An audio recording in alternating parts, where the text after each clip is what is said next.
welcome to FreeThinkers Fireside, where we put the human in humanists, one cozy chat at a time. My name is Helen, also known as Hell's Bells. Do I have anything cool to say? Not yet. I might have something cool to say next week, but not anything cool to say this week. But I do have somebody cool on the show this week. So I'm going to, John, the Skeptick has, this is his rescheduled show from I think 6 to 8 weeks ago, because I was not feeling under the weather. So this is his rescheduled stream. So hi, John. Welcome to the show. I'm so glad to finally be here. I'm so happy. And you've been you have been asking me, I feel like maybe a year. When are you free? When are you free? I did. I think I asked you because I started the channel in November, and I think I asked you early on, hey man, when are you gonna be on? And you're like, well, I got this play coming up, and I got this thing, and I got a child, and blah blah blah blah blah. My life is all over the place, but I wanted to do it. It's it's fine. I said to you, just keep not annoying me, but just keep annoying me until I say yes, I can do it. Because I was a lot of stuff. I was lightly reminding you that I wanted you as a guest. I didn't find you annoying, but I want you to annoy me. If I say yes to something, you have to annoy me, and I don't find it. Yeah, I tell people, I'm like, listen, if you want me to do anything, make sure you set a date and say, Helen, did you add it to your calendar? Because I will forget. Hello, chat. Hi, Ember. I met Ember finally. Met Ember on Sunday. Yeah, I was so mad I couldn't go to the Ark Encounter. It was hot. It was a great day, but it was hot. I live in Florida, honey, and I'm going through hot flashes right now. I'm doing hot flashes, and I live in Florida. That's nothing. Kentucky summers. Yeah, whatever. But I'm British, and not used to such heat. The UK right now is having a heat wave, which I'm missing out on, thankfully, because they don't have AC in houses over there. So they don't? No, it's not a thing over there, because we get maybe a week of extreme heat over there. Okay. So there's no point in filling houses up with AC, because we'd only use it for a week in the year. But for that week, British people complain a lot. So it's a rude awakening now that it's going to be a rude awakening now that the planet's heating up. Yeah, in 5 years, it'll start stretching and going, here's 2 weeks of extreme summer, here's a month of extreme summer. And then capitalists will be like, you need air conditioning in your home. It'll be a whole new industry. Actually, that's a really good idea for a business in the UK, affordable in-home air conditioning. If somebody started that, I think they'd make trillions. Oh yeah, it's standard here, right? If your house, because I think central air became a thing, I think in the 60s, I think, right? Probably before then. I don't know. I'm not good with time. I don't know the history of air conditioning. Why would you know that anyway? I don't know. When did air conditioning start? I don't fucking know. Oh dear. Google knows. Google knows everything. We lost our AC last year. It was hot last year in Kentucky, and our main unit was packed up, and we were like, I just lost a job. Becca just lost a job. We're like, what do we do? So we got 4 units. There are 4 of us in the house, and we got each bedroom had a wall unit or a window unit, and the upstairs living area had a window unit, and we were all just huddled around it trying to cool down. It was terrible. When me and my husband, we were living in our old house, and we weren't financially secure. We had a summer where we didn't have AC, and we wouldn't even have sex. I'm it's too hot. Yeah, right. Yeah, I'm it's too gross. Don't touch me. It's way too hot. And these are the real problems that atheists face. People just That's right. No, we struggle just like everybody else. Speaking of, okay, so I did a drunk purchase the other night. Okay, because I saw this came up as a recommendation on my Amazon feed. Okay, and it's the Gen X Bible. Okay. And the dude in the book claims that Genesis is real. Well, the Old Testament can be proven. So I'm going to read this. I'm very curious of the apologetics. I'm going because he's going to use science, he says. Well, it's funny you mentioned that because this weekend, before the Ark Encounter protest, I met up with some other friends and we went to the Creation Museum. Oh, which is did you give Ken Ham money? listen, for the greater good. Yes, I hated well, every second. To be fair, if I could go with a bunch of my atheist dorky friends to go walk through the creation, I would. So, were you? Was it a fucking freak show? Absolutely was. I'd heard stories that people were kicked out for going through these places, so I bought myself a little pen that has a camera in it, and I wore it in my pocket, and I recorded the whole thing. I'm 6'2" though, so the pen only got, because of the way I walk, and obviously I've got rippling muscles, so my pecs were pushing the. That's not the case. You went like this, like no, I've got a dad bod, so my moves were pushing it up. Anyway, so I got a lot of like upwards angle of the Creation Museum, which I was filming for 2.5 hours, and I've got 5 minutes of usable footage from this pen, which is terrible. But I did use my phone a lot, and my wife used her phone a lot. So I'm just working on it now for a week Saturday, a walk through the Creation Museum video with the Skeptick and Godless Engineers there, and Nancy from Apostate Sisters. My internet wife. I was so mad. I know. I'm so sorry. She's wonderful. I'm so mad. I was so mad. Oh. Because no, Joe from the Kentucky Atheist, when I was on his channel, he was like, "Are you coming?" And I was like, "No." And me and Nancy were joking. We should, if I did come, we would make out at the Ark Encounter, and be like, and Joe was like, people would be more upset about the 2 women kissing than the incest boat, and I was like, yeah, I was like, and that was the first time I'd met Nancy in person, the first time I met Kelly Laughlin in person, the first time I met Joe in person, and Joe and I live in the same bloody state, so, and we live about an hour away from each other, so I don't know why I haven't seen him yet, but I'm going to his hometown in a week or 2, I think, and I'm going to message him and see if he's around, just to grab a coffee or something whilst my wife's working. So I'm going to the ACA back cruise in August. Oh, you're so lucky. I know. Well, it was Ark Encounter, right, or that, and I'm spending a few days at Ben's house, and then we're gonna Car and I and Ben and Bree are gonna drive from El Paso to Austin for back cruise weekend. And we're renting an Airbnb, like 9 of us. That's awesome. It's just so far away from Kentucky, and I can't because of the political climate. And I don't know what you like if you like speaking about that on your channel, but we tried to keep it minimum. But because of the political, it's just gonna get to be you. It's difficult for me to travel anywhere longer than like a 10-hour drive. Yeah. Well, and I do have valid documentation, but my green card on the actual green card itself is technically expired. So are you gonna get deported? Yeah, well, that's what I'm worried about. And every time my doorbell rings, I have to check the ring to see who it is. My wife's a lawyer, and sometimes the police do turn up with things for her because she needs stuff. And one time, very recently, a police officer was at the door, and I pooped myself because I'm like, what if they're here to try and get rid of me? What's going on? And she told me that, no, I'm expecting something. But I'm concerned because my green card itself says expired in November. I don't want to use that when I'm traveling because somebody may go, oh, hang on a minute.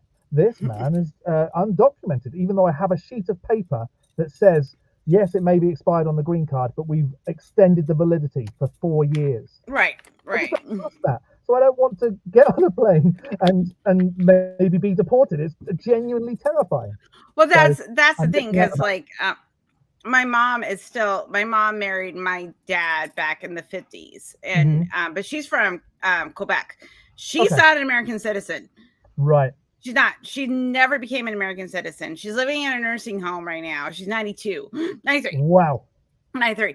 And there's a little part of me that I was like, if this goes, like, if shit hits, if things go tits up, that, they would want to deport my mom back to Quebec, and Right. like, she has family in Quebec, but like, you're going to deport my 93-year-old mom. That'd be awful, but I mean, it's genuinely scary. But it could happen. I mean, they're doing it to people, if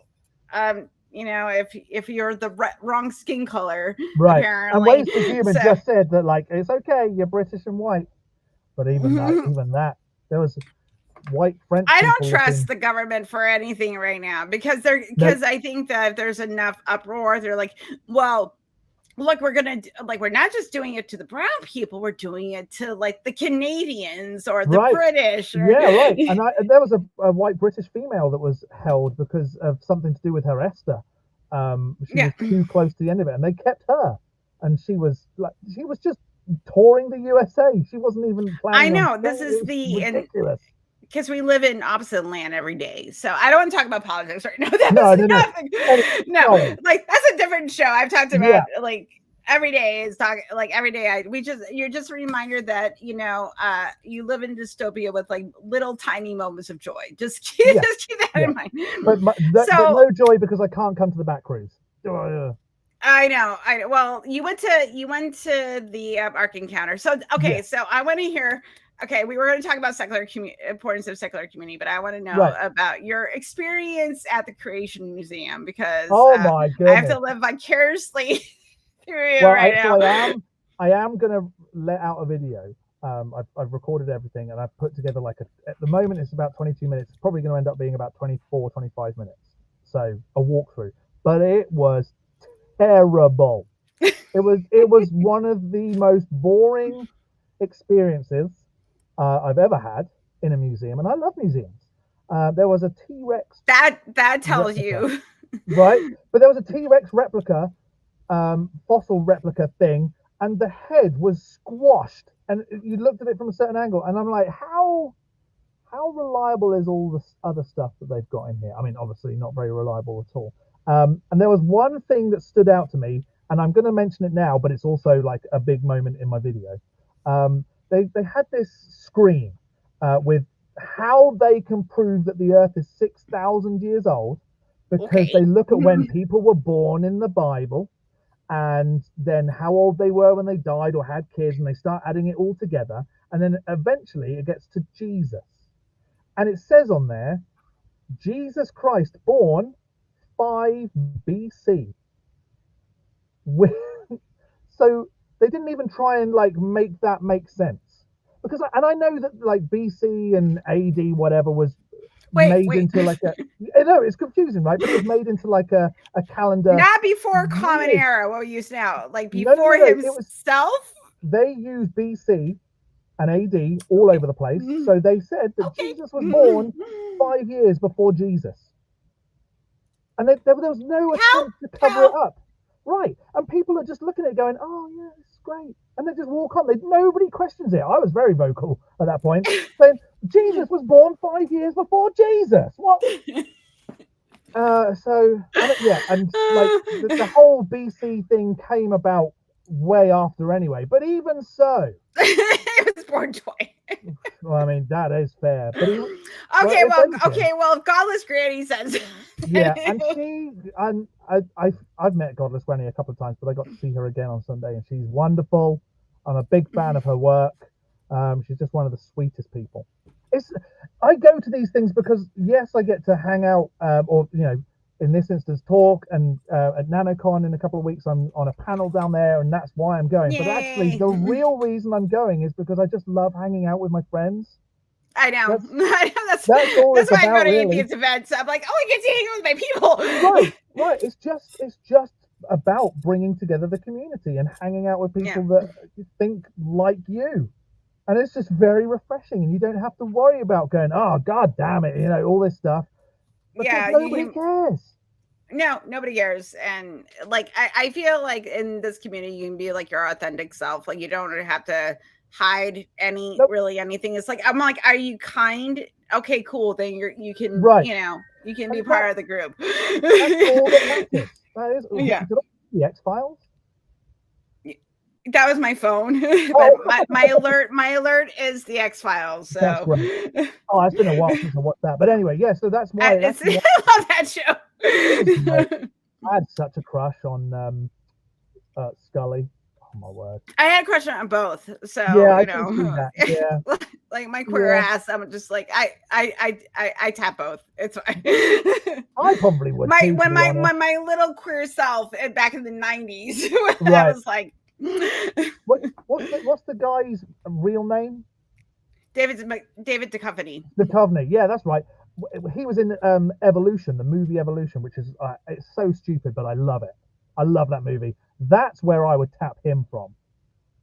I have not seen that movie. So you haven't seen that movie? It's so good. I have not seen it. There's a lot of movies I have not. Like I haven't seen Die Hard, and I still get shit because I've never seen Die. I know. You can all shame me. You can shame me. It's fine. I can't do this anymore. It's a great Christmas movie. So you know it's coming towards that time of year. I promise Cara that my first Die Hard viewing would be with them. So okay. So since we're gonna go see Ben, I might request that we all watch Die Hard together. Oh my, So it might be have one of those experiences I need to share with like the person that keeps telling me I need to see Die Hard. Right, there you go. Because I mean like Alan Rickman's in it, so like obviously there's a part of me that's like, well, obviously no, I have to see it, but I don't know, like I'm reminded to see it and then I don't. It's been around for a very long time, Helen. I don't know. Okay, so Jesus was born 5 years after him, before himself. Yeah. I don't know how that works. Just stupid in itself. It doesn't make sense. Like try and cover that up. It says quite clearly he was born 5 BC. To try and make that seem like, but this is the reasoning that we have. They didn't even bother. They just went, oh, he was born 5 BC. Here's some more numbers. So stupid. That's so okay. So one of this person that I've chatted with a lot on TikTok, he used to be like an extreme evangelical, and he goes, when someone's saying like we know how Earth. You know how these people like calculate the age of the earth, but in the Bible it just says like beget, but it doesn't tell you when people died. Right. So if you don't know when they died, then there's no way to track like how this 6 to 10,000 year thing works. And I was like, I never thought about that because I don't defend this stupid argument. Right. It was ridiculous. And then what else was there? I mean, I don't want to give away too much because I kind of want the video to be like. No, I don't want you to reveal too much. It was just I did at one point. If the 6 of us would get kicked out, it would have been my fault because I did something silly in the Ark part of the Creation Museum. Okay. And there are a few frames of security coming out to check me out. Okay. Here's the thing though, is that like, okay, this is the thing that I find a little questionable, disturbing. Like if you have actual facts and truth, why do you need security? If someone's questioning things and going like, hey, how can someone be born after a dating system that you're using to track, it's time, like, and you're going like, hey, or like, why are there humans alive with dinosaurs? I have questions. Like, if you have actual truth, you don't need like, and if someone's like kind of making fun of it, you should be able not to threaten people to actually present evidence because you're standing on a pillar of truth. Right. And you bring up the whole dinosaurs and people thing, that they genuinely believe that, and they made like a recreation of the Garden of Eden, and there are dinosaurs with Adam and Eve in this garden. Because it's they're dragons. They're dragons, right? No, they call them dinosaurs now. But yeah, you're right. Is it in the Bible that they call like I haven't read the Bible in a long time. I don't know. But there's like the second you walk into the Creation Museum, there's this whole thing about dinosaurs and dragons and how, well, there's explanations, but really they're all the same. Just have that in mind before you go into the main entrance. So they kind of just set you up going, okay, just remember, dragons and dinosaurs, they're equal. They are the same. So just to let you know, so I was talking to my roommate. I was like, my friend John's gonna be on the show tonight, and I was depending on who my guest is, I'll show content of the person that's coming on. So I was like, this is my friend John, and I showed them the video because my husband he was going to go to school to become a marine biologist, but he ended up taking philosophy because organic chemistry. Right. So he knows a lot about evolution, and my roommate is another queer atheist, like awesome human being. So I was like, I showed them the video where someone's trying to debunk Forrest. Yeah. Yeah, and I was like, and my husband like, let's see what this dildo has to say. Because it was, and I was like, oh no, honey, oh no. No arguments either. Kent just go, his whole thing is, no, the Bible says this. And actually, that's a lot of what Ken Ham does at the Creation Museum. It's just, well, evolutionist, and that word is everywhere, and it's irritating. But then after a while, you just go, oh, okay, here it is again. I'm kind of over it. But the whole argument is, am I an evolutionist because I believe in the science of evolution? I guess so. We have all this, or evolutionists say this is what the Bible says, and that's why they're wrong. That's basically the whole argument. It's so stupid. Well, I don't know who said it, but like the people that are creationists that are not presenting evidence, it's a defense. It's not offense. Like, if you ask like an evolutionary biologist, like, how did the eye develop? They'll come with receipts, where you'll get this like, sort of like ad hominem, like magical sort of like explanation for why the eye, because it's so complex. And I'm like, okay, fair. But also, why is it perfect? Because like, as someone that has to wear contact lenses. Yeah. Like since I was 8, right. I've been blind pretty much since I was 8 years old. So, explain. And if we're made in God's image, does God have a belly button? Why? And if God has a belly button, why does no? Because if you have a belly button, if you don't have a belly button, you're an alien. That's fair. That's how you know. So you are, yeah. But is God then an alien? But no, because if we're made in its image, then we shouldn't have belly buttons. If it hasn't got one, but if it does, like if God's eternal, right? Why would it need a belly button? And why? And also, why would you need? Like these are the questions you need to ask yourself. Like, if I'm an all-powerful being and I can make whatever I want, I can make a planet, I can make dinosaurs, I can make cups that don't like unbreakable metals. Like I can do all these things. Okay. Yeah. So if I can do all that, why do I need to have my weird, like, ape like humans go through such a difficult process to make beings that are going to worship me? Like, please explain. It's so stupid. Yeah, it's like, if you just think about it for 5 seconds, it just starts. I don't even think you need to spend that long looking for it or thinking about it. You just go, oh, hang on, this is weird. Okay, we're done. It doesn't make sense. So I'm very excited to read my Gen X Bible. Like, I'm very excited to read it. Is this the one where it's like modernized the language? Yeah. Well, he takes like this is like, I opened to Abraham in the Battle of Saddam, and then he's like, basically he quotes what's in scripture, and then he goes into like and I'm sure there's some like historical stuff in here that, because like a lot of the battles and things that happened really did happen. So like I'm sure, but he also does like a bunch of apologetics. Right. To justify, why it's true. Well, and I also like, okay, so like for example, he's defending the flood. Oh goodness sake!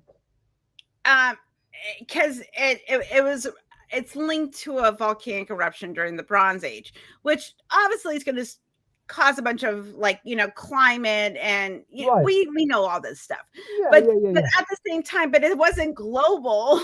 No. Like it wasn't everywhere. Like okay. Right. And there were other civilizations that had like no idea that these people existed, that didn't suddenly stop existing themselves. So I'm kind of like, usually I don't read this type of stuff because it makes my brain hurt, but it was a drunk purchase. I was like, well, then, and I kind of want to like go through it and read it and highlight it and kind of I don't really do like reactions shit, but I kind of want to do it because it's kind of bad. If it was a drunk purchase, though, I think you should probably read it drunk.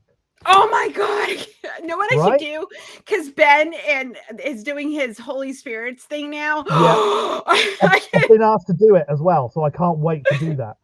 I told him I wanted to do the story of Jezebel. Oh, okay. Yeah, drunk, because she's a feminist and she's like that's also like hilarious. I know. I want to get really really stoner drunk and tell the story of Jezebel.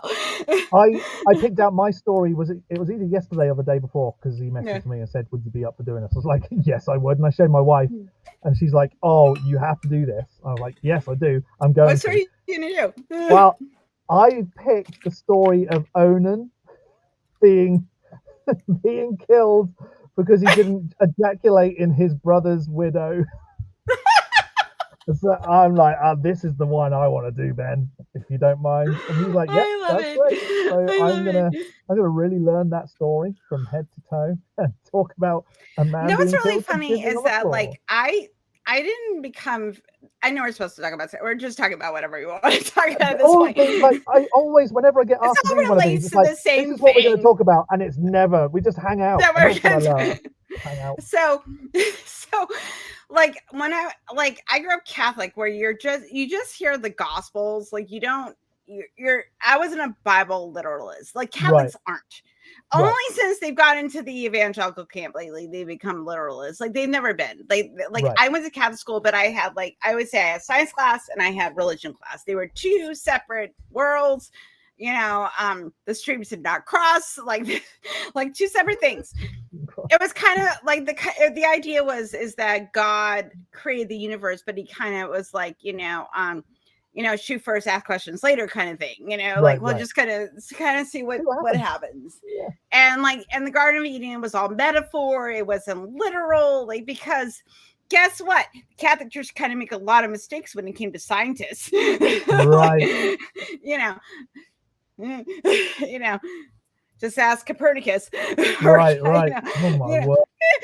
So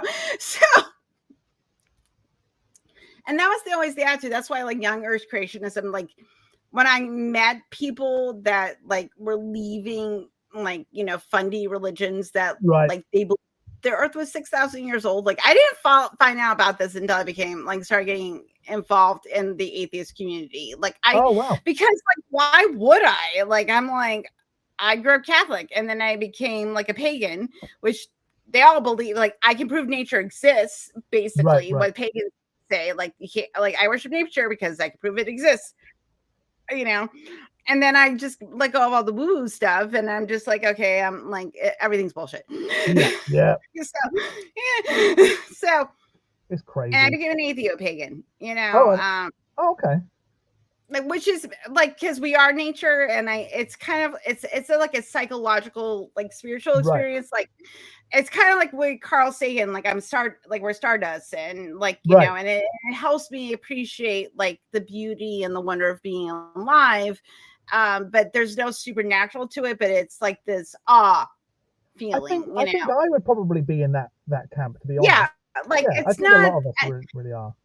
and we're built around rituals. So, Right, right. and like if I do a ritual, like if I do like ancestor ritual where I'm honoring the people that came before me, not because I think they're paying a fucking attention, but it Right. connects me to my Yeah. past, Well, and like then our past that's a lives good on through thing. memories. Yeah, right. We have Yeah. memories of the past for a reason, and it's nice to think about that sometimes. And Right. even if And you like didn't know these people, to say thank my you. dad passed away. I had one of my dear friends that I considered like one of my brothers from another mom pass away, Right. and I'm still friends with his family. Him and his sister and I play, and his nephews and stuff, and I play D&D once a month at my house. Like extended people that become extended family, and then like so that becomes like the connection of it. But like like when I left the church, like I was kind of like, well, I like the rituals of things, but I just don't want to believe in bullshit, anymore. And I think that is part of the human experience. But getting back to what I was talking about, like that's why like I like the Catholic Church is very ritualed. Right. Like and like the romanticism of it is there, like incense and prayer and chanting, and like the Right. church that I went to was beautiful when I was growing up. But like I love a pretty church. You put me in a church and the aesthetic is Right, right. I'm And there. there are tons of those in the I love UK, art. and I love going in those buildings, so I get it. Yeah, because they commission all the arts. Like Michelangelo was like gay as fuck. He was like, "Hey, I gotta make money." That's true. Yeah, who's gonna pay me the most? Like, yeah, because they commission artists. It's the same like now where they like have like influencers online. It's always a grift. Right. Like who's talented, who's producing content that we can it's numbers. It's a numbers thing. Like we all know. It's marketing people. Yeah. Yeah.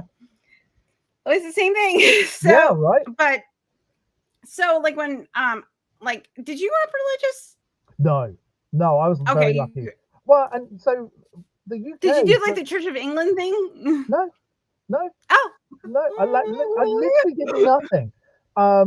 At school, in junior school, we called it primary school, which is probably like K through like maybe third grade, fourth grade. That's primary school age. Yeah, fourth grade. In fifth grade is high school age. So we would sit and have assembly, and we'd sing Kumbaya at harvest time. But it wasn't like a religious thing; it was a traditional thing. We weren't taught that there really was a God. It was just lyrics in a song, So that was all of my religious upbringing, was singing songs. Oh my God, you dodged so many bullets. I know, I was so lucky. I did grow up spiritualist though, in that we believed in an afterlife, but we didn't believe in like a governing being. We just, when you die, you go. That's what pagans kind of. Yeah. And it's kind of a pagan perspective. Like kind of, yeah, it is way more so. So I, up until my sort of 20s, my early 20s, I believed that when I died, I would be with my family in some kind of afterlife.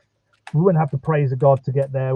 There's no like, oh, if you don't believe this, you're going to a hell. Never had like the hell fear, because that just wasn't a thing for us. But my family did convince me that I was a medium and that I had the ability to speak. Ooh. Yeah, terrifying.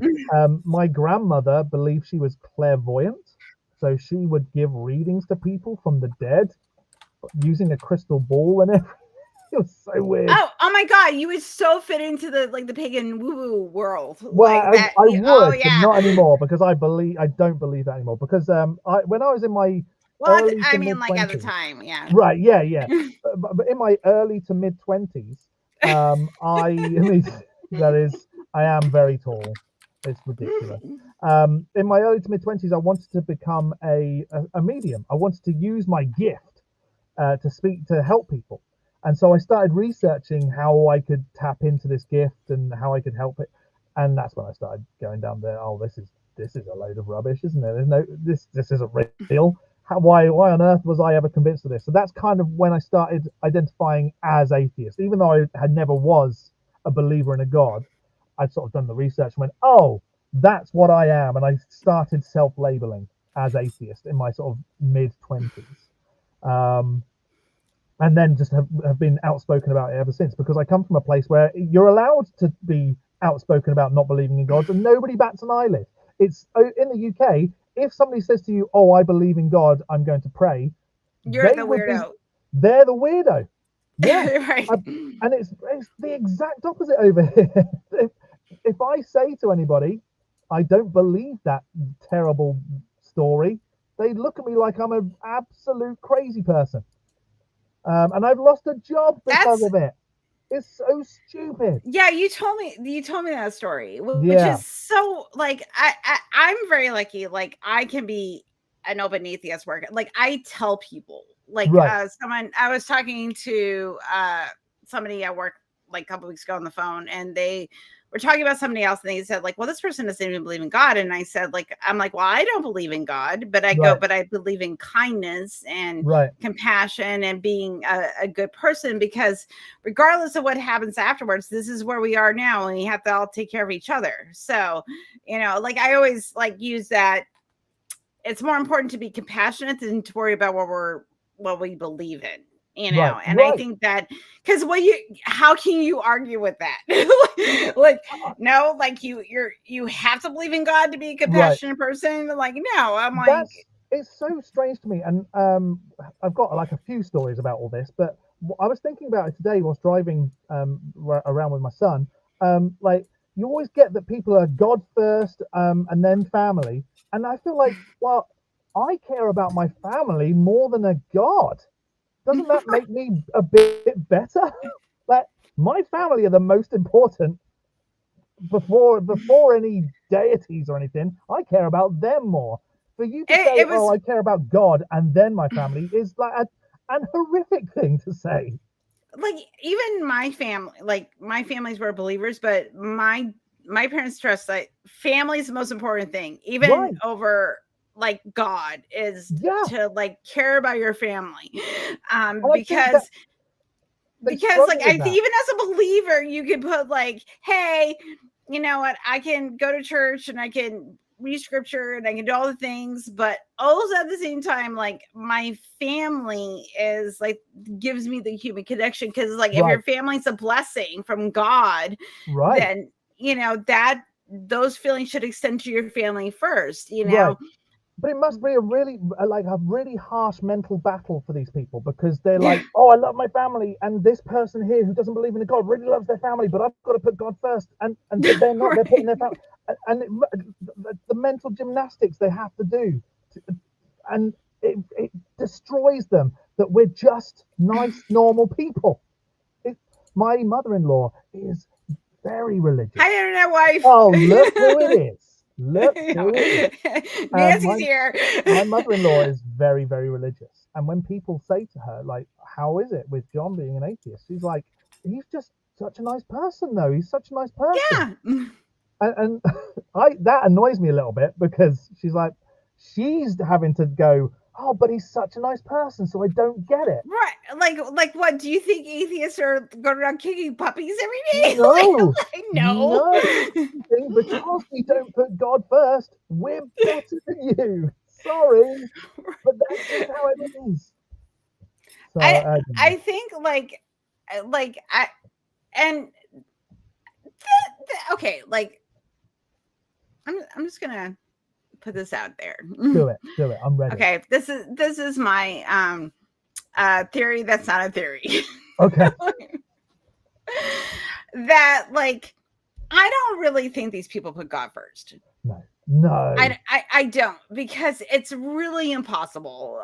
Like, Yeah. they can say that they do, you know, but, like, no, you have to deal with, like, God is like this like, figure that's somewhere over here, like, in Right. this, like, ether Morpheus space something, you Right. know, I think versus, like you have to deal with like your family every day, your friends, your coworkers. Like I have to pay my water bill, I have to do my laundry, I have to deal with my kid. Like even though like you go to church every Sunday, your kid's still being bullied at school, or needs help with their homework or whatever. Like you're like real life. It's still gonna.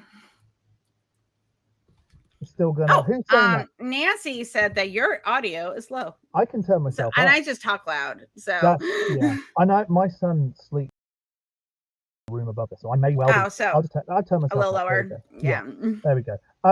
I just might be really loud, Nancy. That's fine. Well, that's okay. You be loud.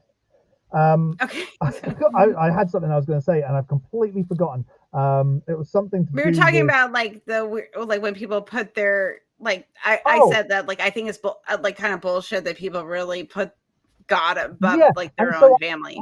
I think people like you say, they just say it to like as a front, and if they say like on their Facebook profiles God first, and somebody sees that, other people are going to be like, oh, that's the kind of person I need to be around. I don't think that, like you say, they genuinely believe that.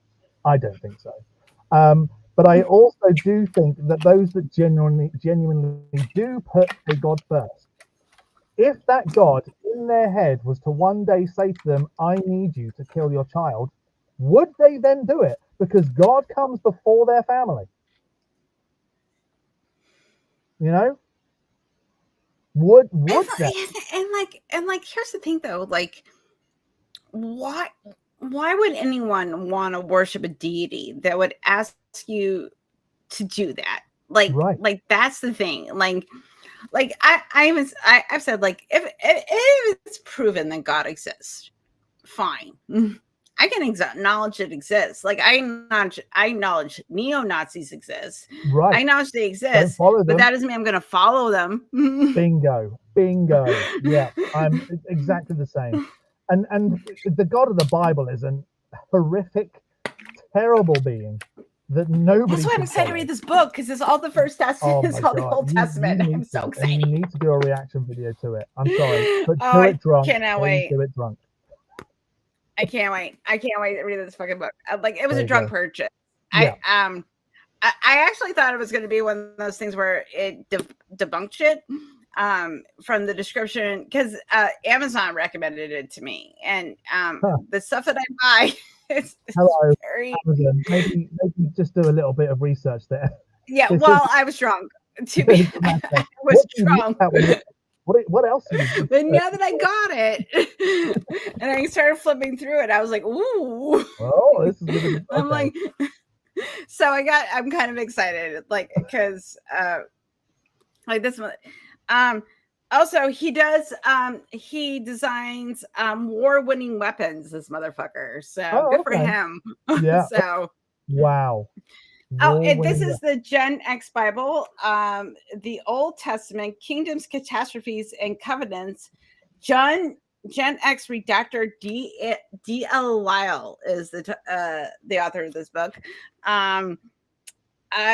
I don't know how to feel about a man that is bragging that he is designing war-winning weapons on the back, on the leaflet of the author in the back of the book. Wow. I don't think that's a flex that you. No, that's fair. You're right there.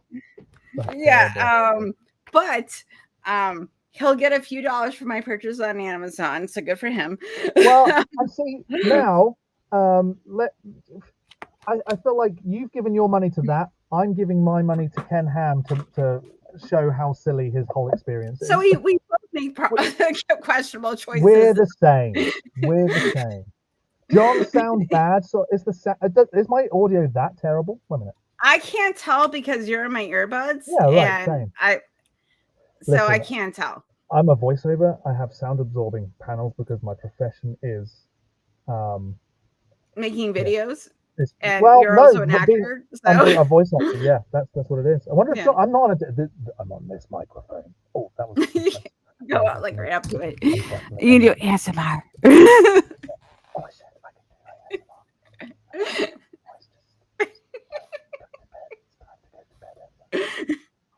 So yeah, no, there you go. You do sound a tad muffled. Like a different mic is grabbing your output. I wonder if that's also, I don't know. No, it's definitely this one.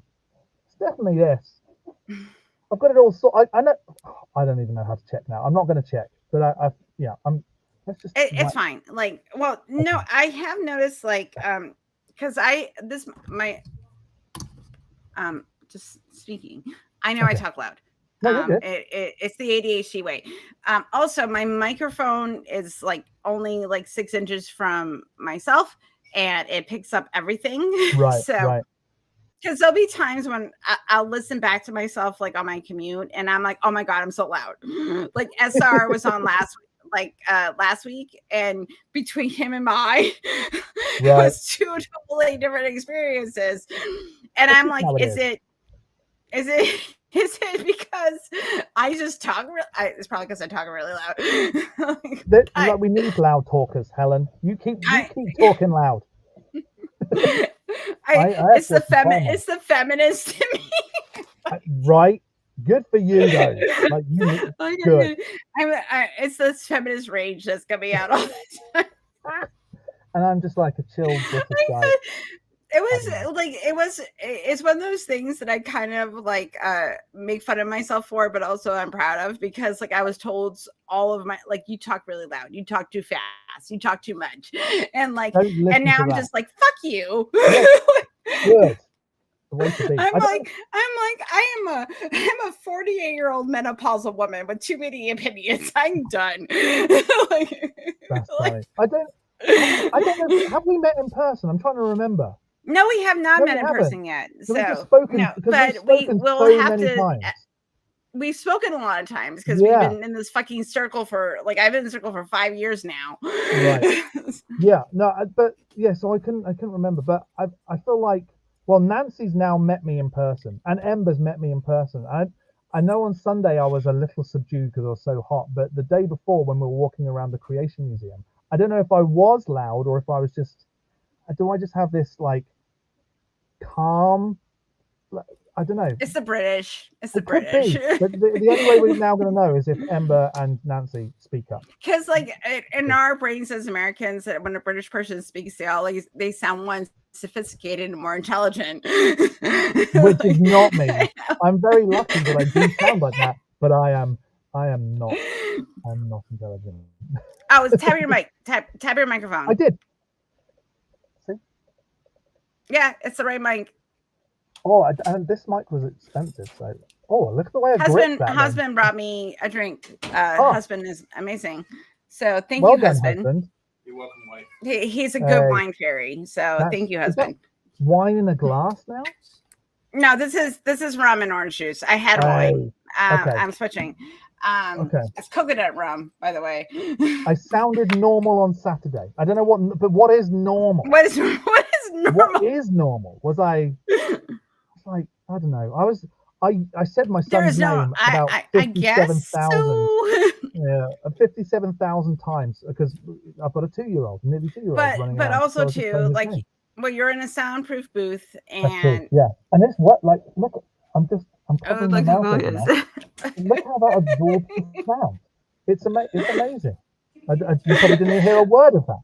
Are you so like next year I plan to go to the American Atheist Conference. I have to, okay, like this is where my vacations have come to, is that I'm gonna go to where all my atheist friends are when I have vacation time around the United States. There you go. There you go. Wait, do I sound like I'm under 10 blankets now or when I do this? Because I feel like when I do this, I'm under 10 blankets. But that's what this is for. It's for absorbing the sound because I'm a voiceover. That's my job. So, all the time. Okay. So what got you like inspired? Okay, like we're not going to talk about secular community. We're just going to we'll get around there a bit. But like, what got you? What made you want to start doing like atheist atheist activism content and basically like breaking down like terrible things, like people that want to say like the things that we say are dumb, and it's just like, no, you sound really like you don't know how logic works. Right. I just changed my microphone. Yeah, I can hear you now. I'm so sorry. That whole time I was coming through that. Not now. Everybody. Now I can do proper ASMR. Yes. Just get some paper. Go to bed. It's getting late. Go to bed. Wait, I'll see you there. That was weird. There you go. What was the question? I completely forgot. So After all that, we just spent 50 minutes with the wrong microphone. I'll see you there, Dad. I'm like, is that hot or a threat? I'm not sure. Maybe a little bit of both. A little bit of both. Yeah. I like some danger. Yeah. So. I'm British. I'm not going to do anything. I might make you a cup of. I'll see you in bed. I'll bring you a cup of tea. Oh, so threatening. Scalding hot tea. I might spill it on your thigh. Oh, what? This is the weirdest. I'm sorry that this turned. It turned weird. Okay, I'm going to ask my question. Right. Okay. I'm going to bring it back. I'm a professional podcaster, by the way. So, what made you start to want to debunk people's apologetics? Oh, that's right. So I was living in the UK at the time that I met my now wife. That's hot. It is hot. See, it is. But anyway, I knew that I was going to be moving to the USA and specifically Kentucky. And my wife, who is also atheist and has been atheist for many years before we met, told me what it was like here, and I was like, I need an outlet. I just need something to do. So that's when I started the Skeptick, and I did have another channel on YouTube, which I don't have anymore, and I got that to 7,500 subscribers, and I learned a lot from that channel. And I just wanted to start a new channel as I know I'm not gonna be able to earn any money. Maybe if I start another YouTube channel, this channel made some money, not very much. I wonder if I can make a little bit more money with a new channel. What would I like to do? And it kind of all just fell into place that I was gonna do this other channel. And fortunately, within 9 months, it became monetized and suddenly just started earning way more than my previous channel did. So I was like, it's win-win really, because I get to talk about something I love talking about, but also I get to help with the bills, which I don't help with because I'm still paying off my UK debt. But whatever, So yeah, there you go. That's why. Just I knew I was moving here. I needed an outlet. So it was not because you're Christians are pulling out some bad arguments. I need to make some money. Need to make some money, but also talk about something I enjoy. And I knew, because I even in the UK where it's okay to be an atheist, I liked talking about it. So. Who are we loving? Oh, it's been years. Miss Non Sequitur, who's usually here every week, and she hasn't been here the past couple weeks. I saw Miss Non Sequitur on the Daily Atheist Morning Show, not on it, but in the chat there, because I go. This is the thing though, because he does this show in the morning, and I am I work in the morning, and also too on weekends I sleep in. There you go.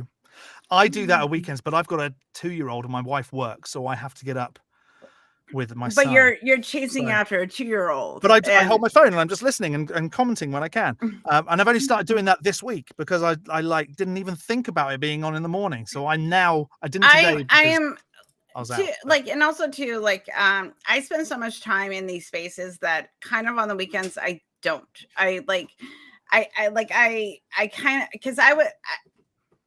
Because I did so much work with recovering from religion. I'm still volunteering with the ACA. I have my own channel. I'm trying to do local activism as well. That sometimes I'm just I just want to play Silent Hill. There you go. and not exist, or watch Poker Face and not exist in this space. And I love you all. I tell people, I'm I'll subscribe to your channel, I'll even have you on my channel, and I'll promote your shit. I'm not gonna watch it. There you go. No, good for you. I told John, John, because a lot of the content isn't for me. It's not. I know all the apologetic arguments. I know there are grifters online that sell bullshit. Like this, the content is not for me. Right. I get you. Yeah. Yeah, no, I get it completely. I'm the same. I like to at the weekends especially, and every now and then I'll do a Truth Wanted on a Friday night, or every now and then. Oh, this Sunday I'm doing a Talk Heathen. So like, I'm going to be doing stuff, but usually I just like to sit with my miniatures and paint my miniatures, because that's my chill out time. I put my son to bed and I'll just paint my miniatures, because that's my quiet time and I don't have to talk to any people. I am doing a D&D campaign on and I based it on the apocalypse, and Ben offered me to do a stream on his Twitch. That's cool. So I'm gonna run it Okay, at some point. That's cool. Because I love D&D, and like, okay, so Sherry from RFR Australia, we were doing one of our like drunk wine hangouts on just online, like we get together every so often, and she's a former Jehovah's Witness, and I was no, hey, girl. Yeah, poor woman. and now she runs the RFR chapter of Australia. So cool. Yeah, so I was like, I asked her, I was like, Sherry, I was like, explain to me. Explain this. Where's the 144,000 people come from? Right. That's my first question when it comes to Jehovah's as well. And she goes, it comes from chapter 14 in Revelations. It's actually chapter 12. Which I teased her about, because I was like, no, but that is here. And I started reading it, and I was like, oh my God, I'm like, this reads like a D&T campaign. This is a fever dream. There's like hydras, right? Like the horror of Babylon, and like the 4 horsemen coming from the sky, and prophecies, and all this stuff. And I'm like, I'm going to make, like, I was drunk and stoned at the time, but I was like, I'm gonna make a D&D campaign, and I wrote one. Hang on. There's a recurring theme here, Helen. I was drunk and stoned a lot. And there you go. Okay. I just found a picture of my. I don't know if you can see this, but it's terrible. But there's some of my. Oh my God, I love that I've painted. That's so. Yeah. Cool. You'll have to send me that in the. I could do. Chat. Yeah. I don't know how do I do that. In this chat, I have to now send it to my Facebook. Like send it to me and DMS me. Here we go. There we go. There you go. I just sent it to you on Facebook. So now you have it. If you send it to me on Facebook, I might be able to share it on my screen. Oh, so, yeah. That is a beautiful ring light. That's how I light up. I'm actually tanned at the moment because of those are really nice. Concept. Okay, I'm gonna share. I'm gonna share it. Okay. That's just like my hobby when I do stuff. When I don't want to be hanging around with people, because I get over peopled sometimes. I feel like we all do. I don't hang out with people. Yeah. See, okay. There you go. Those are really cool. See, yeah. There you go. That's really cool. That's my thing. So that's Warhammer tabletop gaming though. Not necessarily D&D. It's more like here's a couple of armies. It's in the same vein. Yeah, it is. It is. And I used to do it when I was a teenager. And I clicked on the wrong button. I meant to get rid of this. How so rude that way. Just to get rid of it. I've had enough of this British guy talking. Such a bitch that way. Yeah. I wouldn't say that, but I understand. I talk a lot. Get rid of me. That's what a lot of people. I feel like my wife. That's fine. That's all. That's like, listen. I'm like, I have control. That's why I have my own podcast. Good for you. I'm so sorry that I had the wrong microphone the whole time. Like, because Kelly paints miniatures for like. Yeah, and like that's too much for me. Like the ADHD in me won't. Yeah, no. My wife has ADHD as well. She's like, I could never do that. It's just, it would be so frustrating. That little tray that they were on, I glued magnets to the bases, and they're stuck down so they don't fall off when I travel around with them. So it looks like they're on a baking tray, but they're not. They're just on a metal tray. That's very impressive. I'm 42 years old. That's the type of shit my husband would do. Like, there you go. That's his brain. There you go. Me, I'm like, you want me to like paint and like no, like I do get hyperfixation, but it's more on like if I'm playing like a new video game, I'll fall into like a lore hole or something, or a book series, I'll fall into a lore hole. Yeah. And that's where I get hyper focused. But if you want me to do it like little minute detail shit, I will lose my shit. Because if I make one mistake, I'm like, it's done now. Have you tried quilting? I cross stitch actually. Okay, there you go. Because my I like wife cross quilts, stitching. and that's like she Yeah. focuses on that, and she loves it. That's like a thing that she can just sit Like and do that's what I for do hours. during D&D sessions. Like if I'm doing a tabletop, because there's a it keeps my hands busy because Right. I get restless. So Yeah. it gives me something to do while we're doing a session, because I can't There you just go. sit there and just like let like if like like we're in a battle sequence and it's like 3 other people's turns, and I'm like, I can't sit here, so I cross stitch, and it keeps my mind busy. That's and I know I told you before we went live that my wife got Lyme disease. She's like that as well, but now because of the Lyme disease, she's losing like mobility in her hands, the motor but function. Yeah, and so she's just like, I can't do things at the moment. My hands just don't work, and I feel terrible for her.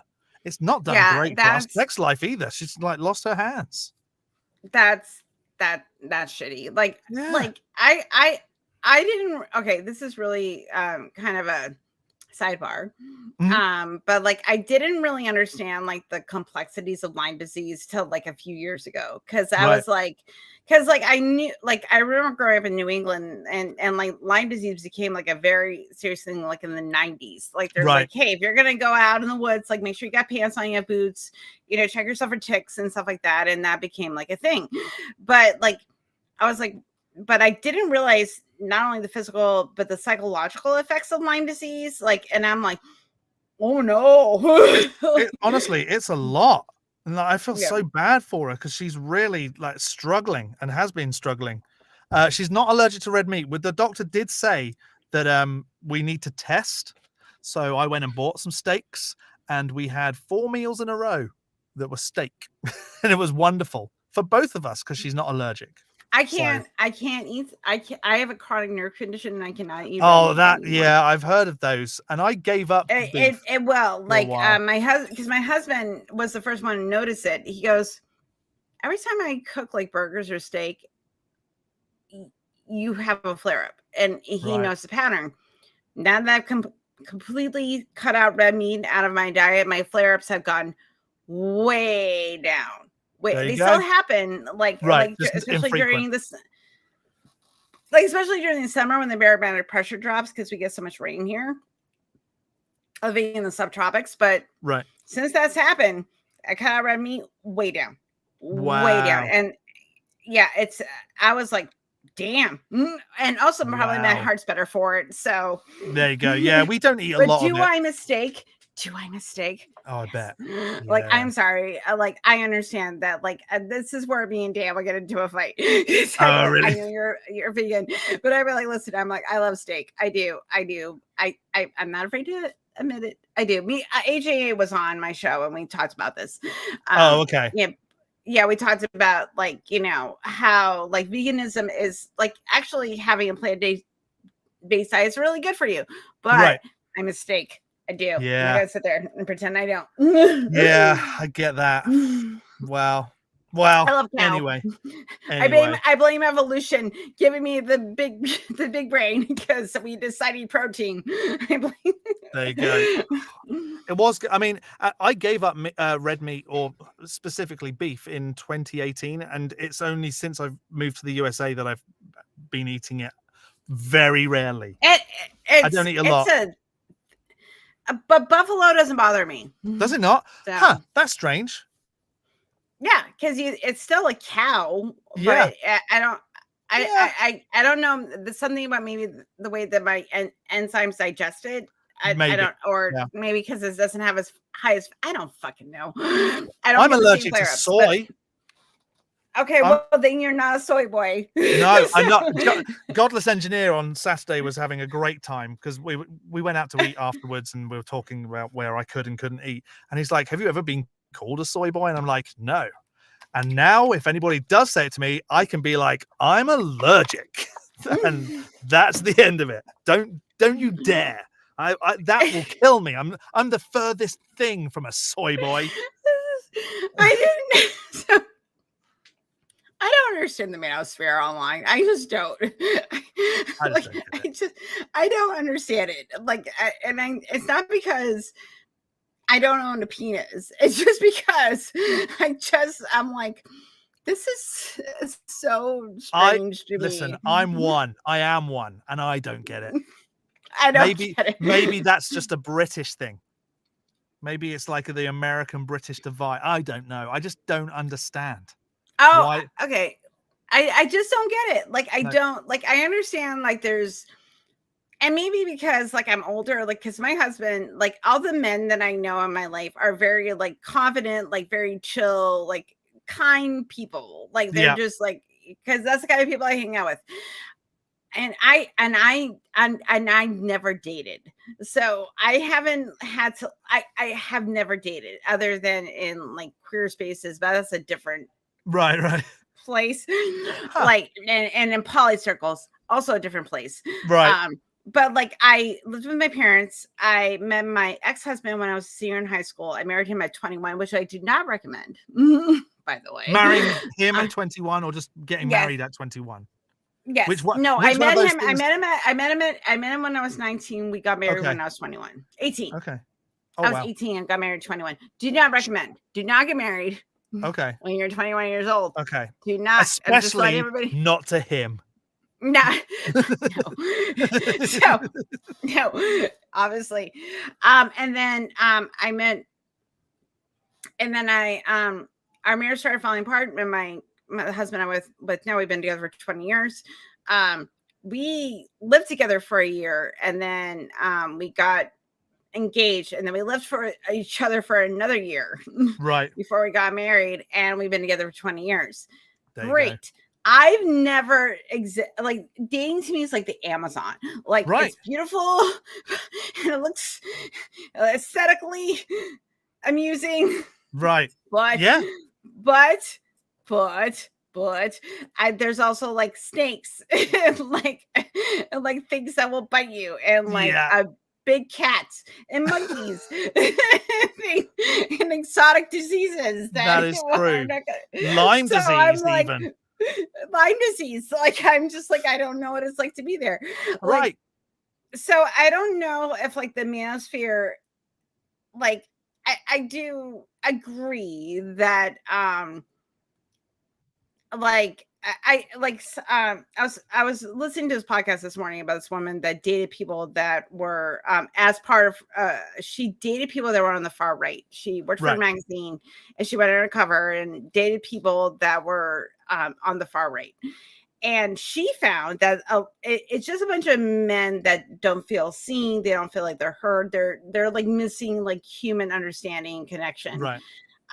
Where those of us in these, like as a woman and as a queer person, like, I'm in this marginalized space, and because of those things, I was able to, like, form community. And then, like, now I'm just like, hey, I don't want people to be oppressed. Let's not do that. That's not great. Let's be better.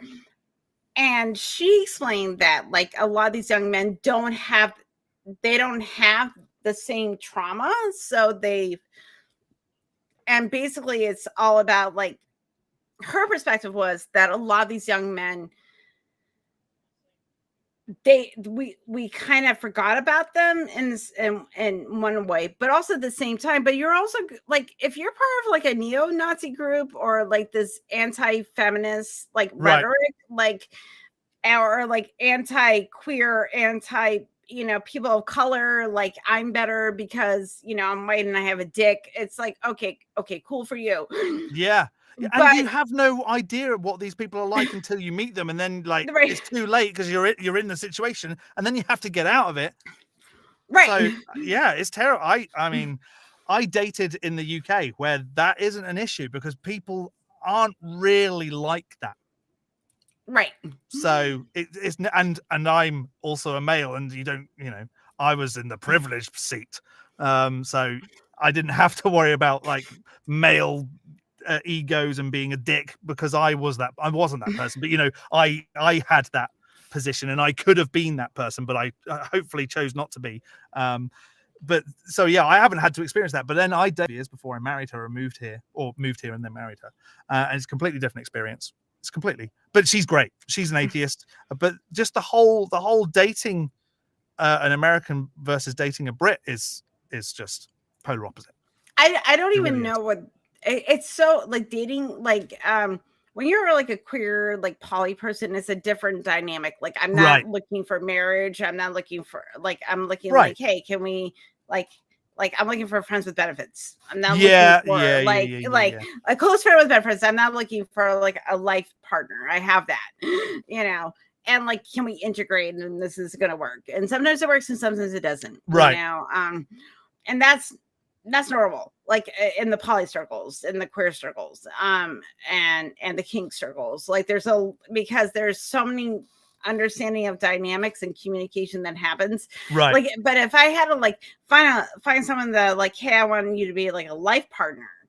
Fuck, I don't know what I would do. Like, I don't know what I would do. Like, if like suddenly me and my husband were not, like, if I was living in a different universe and I was not with my husband and I was single, I wouldn't know what to do. I'd be like, how do I I'll tell you what, I know exactly what you'd do. You'd go and get some cross stitch and play some D&D and you'd be very happy. That's what I would do.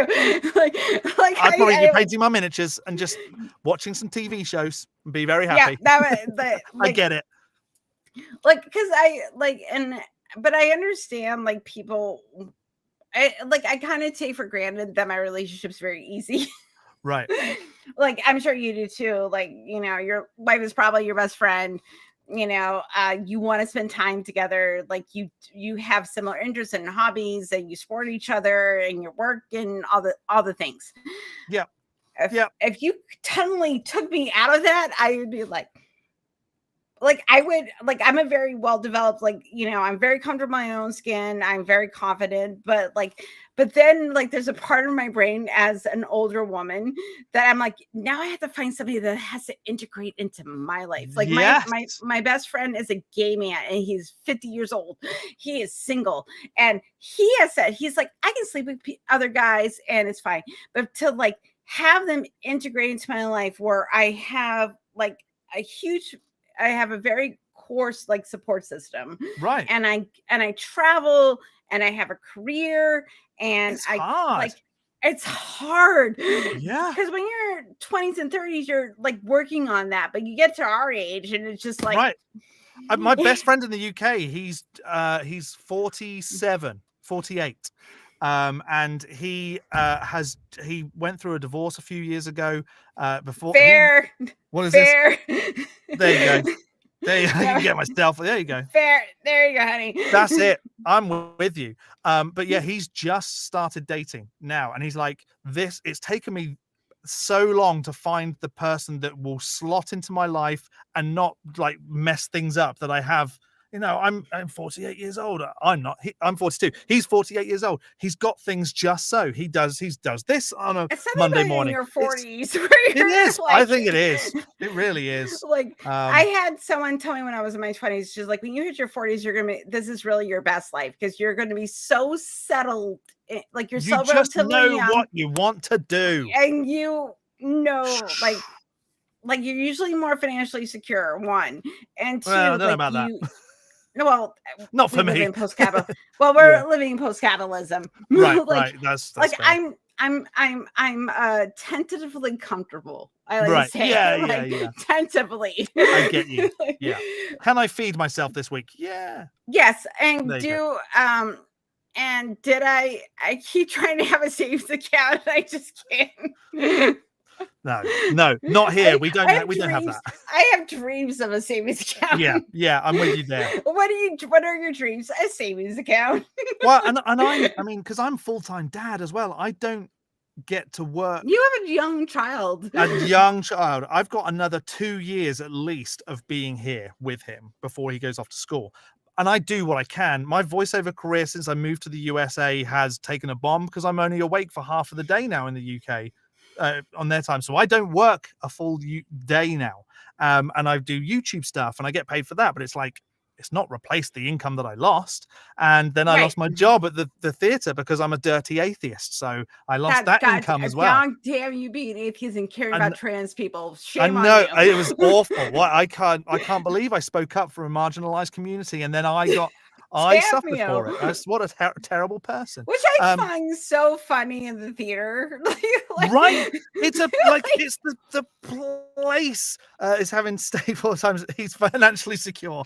That is fine, whatever. Thank you. I spoke up for there was I'm a just gonna person put that there out there. that is great, yeah. I've only done that once. That was Anyway. dear. Anyways, but yeah, no, if that situation came up again, would I do the same thing? Absolutely. I would always speak up for marginalized communities. That is just the right thing to do. Yeah, yeah. There's nothing else to say. I know that when I lost my job and I lost that income, my wife was disappointed. But she was disappointed because we'd lost the money, not because of how I'd done it. Because you spoke up for your my friends, my queer morals, friends, yeah, your my queer friends, morals, and also your moral code, right.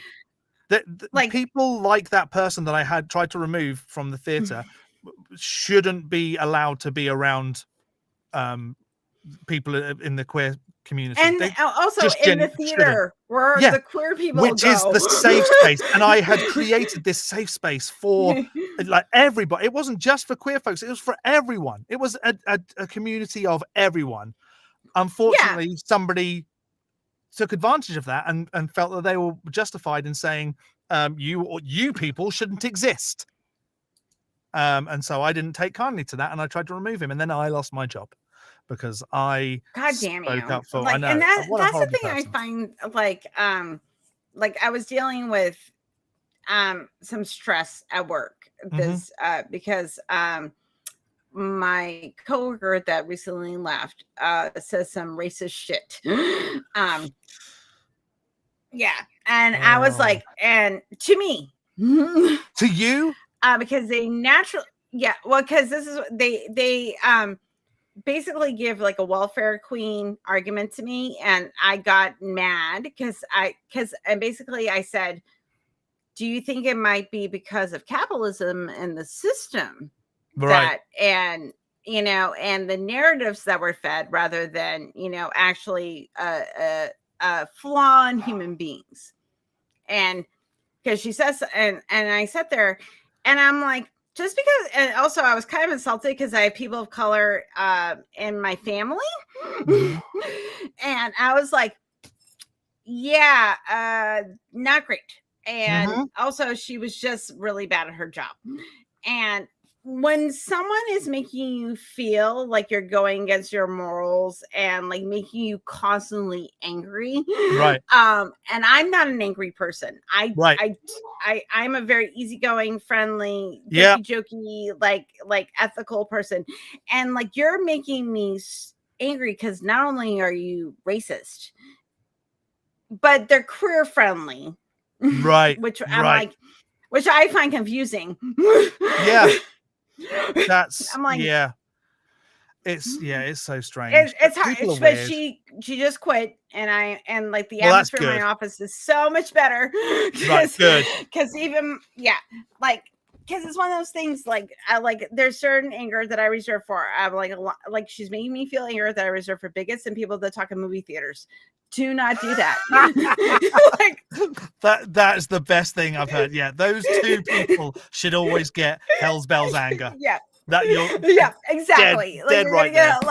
Bigots and people that talk in movie theaters. I'm gonna lose my shit. I feel like maybe they should be first. No. Movie theater. Yeah. It's close. They're kind of the same people. Yeah, no, you're right. Because they're not respecting other people's good time. Right. And they just ask the most the same questions or the most mundane. Who's that? Where have you not been here the whole time? I know as much as you. And my oldest says this, we'll be watching a movie. They used to do a lot more when they're younger, but they would be like, we're watching I don't know, Interstellar, and they were like, well, how are they gonna get to? I'm like, I don't know. I'm in the same space you are. Right. Just watch the movie. Ask questions afterwards. I'm like, you get it. I'm like, I'm sure they'll explain it in the movie. Right. Yeah, that's probably what the premise is. I'm like, we'll we're find only out. halfway through the first act. I'm sure they'll explain. We've just got through the opening credits. Come on. Give it a second. Wow. That's the funny thing that I find so funny. It's just I use that joke because it's the same type of people. It's like the people that don't respect other people around them. Right. You know, like, yeah, and like no whether place you're a for that. bigot or you talk in the movie theater, you're the same person. That is true. Like, That is true. Now, I like to say, I would always little speak side up. comments. Like we went to go see The Witch, and in the theater, and spoilers if you have not seen a movie from 2016. Sorry for you. Like, I'm going to do that with Die Hard for you. Okay, so No, wait. there's a scene where somebody is breastfeeding a crow. Think about Wait, that. don't say any more. Now I need to see this movie. It's so good. It is. It's such a good movie. I grew up in New England, and it is, and it's a witch. It's based on the old like witch Puritan stuff. Okay, like Robert Eggers is my favorite horror director. Love him, God, and he's from my home state. So also, cool, God. Okay, so, oh man, and he's pretty. God, look at this! Oh my word, just one after another. And he has a lot of feminist art. So also God. Oh my God! So, what this guy? I know he's perfect. I would like oh anyway. Okay. So his remake of Nosferatu, love it. God. God. Oh my God. Oh, so good. Okay. So that being said, so you're a theater. I highly recommend you watch some Robert Eggers movies. Like, yeah. I'm gonna. Okay. I'm gonna like you will like them. I'm as your friend and someone that wants to change your life. Like, watch these movies. Like, well, then you need to watch Die Hard 2 as well. Okay, we're gonna watch Die Hard. Okay, like I will watch Die Hard. You're gonna watch the Vitch. Okay, there you go. like it's gonna be a bonding. Like completely separate genres. After the breastfeeding crow, my life has been changed. Your life has been changed. I'm trying to change your life, man. Like, that's my goal in life. So I don't know where I was going with this. I just feel like you just really wanted to talk about this guy that you love so much. Oh, I was okay. So I was talking about this movie. So I was in the movie theater, and like this woman behind me, when the crow is like breastfeeding, like just think about that for a second. It's weird. And the girl behind me goes, "That's completely unnecessary." And that was perfect. Like, because it's a horror movie. And you just start giggling because I hope you turned around and told her to shush though, because she's speaking in a movie theater. It was very low to their partners. So you know, but still, don't talk in the movie theater. But I get mad, like, of course, like, but I go see like horror movies in movie theaters. Like, right. I'm that person. Okay. Like, so, like, we were talking about going to see the new Jurassic Park movie. Yeah. Would you do that? My roomie said there's more product placement than there was in Jurassic World. Oh no. But which I was like, oh no. But my husband said their coworker said it was amazing. So I'm kind of wondering if it's going to be like Jurassic World, where like the dinosaur death scenes are really good, but there's just too much product placement. I don't even think about the product placement. Because I love the entire franchise, and I need to see the newest one. So yeah. Okay. Oh my God, it's so good. Sorry, this is. We're gonna talk about movies now. Like, welcome to my podcast. Why not? Fine. I saw Jurassic Park like when it came out in the movie theater when I was a little small. Same. Like it was, and I was like, this is the most magical thing. Blew away. That I've ever seen. That was the movie that made me want to become an actor. See, there you go. That was it. Like if I could go back in time, I'd probably become a cinematographer. There you go. Like, right. like I've been like, like if I'm watching like commentary, like I want to hear about the people that are doing like the editing and the cinematography, because like Right. I find that fascinating. Like that's my thing. So if I could go back and it was like, well, if you were gonna go in the entertainment industry, Helen, instead of going to get your psychology degree, Right, you know, right, what you want to do do, that. I would become a cinematographer. And I It feel is like my fascinating. ADHD person would like that would Like do things for the very last month, I spent a lot of time on set, and it just everybody, it seems like, has ADHD, which is great. And just watching these people work, I said to one guy who was a DP on one shoot, he was like, the way he was filming stuff was fascinating, and I just kept looking over his shoulder, going, "Oh, that's so nice! It just looks sexy on the camera. It was so good." So I get it. I completely get it. There's something about like, yeah, see, that's why Eggers is all about cinematography. I'm going like he also uses a lot of, he's a perfectionist. He's kind of like a very, he's more of a really good, like he's like Kubrick without the abuse. Right. Like he's, you know, he's a perfectionist, and like William Dafoe does a bunch of his, like William Dafoe has been in a bunch of his, like 3 of his works. Mm-hmm. And Willem Dafoe's my favorite actor. I love the man. Like, he is God. Oh my! Here we go. He's off again. He's like, sorry. Like, no, I get that though. He is good. Also, my you know how I was mentioning before the show, we were talking about babies. My my nephew's wife looks just like Anna Taylor-Joy. Like I kept looking at her, like I was like staring at so much like her. I've seen you somewhere else. Like I've seen you somewhere before. My word. I'm gonna, the witch I highly recommend, because you also like to make fun of religion, and this is all about Puritan culture. So, I'm down. Yeah, you will dig it. It is so good. And he did it with a very small, and it's very authentic, because I grew up in New England and you're from Britain, so you'll appreciate this. I'm from Old England. Okay, but still, okay. So like old, New England and Old England, they're basically the same. They're basically the same. Yeah. This is so, because like whenever I talk to someone and I say like Londonderry or Derry or like, right, they're like, oh, that's a town. Yeah. And it's also an island. Cambridge. My dad's from Cambridge. That is in England. So yeah. I'm not from London. Some people will say like Cambridge or some other like London sounding town, and I'm like, I think they mean Britain. Like, yeah, well, London is the city. That is the capital of the UK, of England. Well, and technically the UK, but mostly England. Do you have a Derry? No. Derry is in Ireland. Okay, Derry's in. Oh, it's an island. Okay, it's in Ireland, in the Republic of Ireland. So if it's a Londonderry, like they combine it too. Londonderry is also a place. So there's Derry, but there's also Londonderry in Ireland. So okay, because Londonderry is a town in New Hampshire, was the state I grew up in.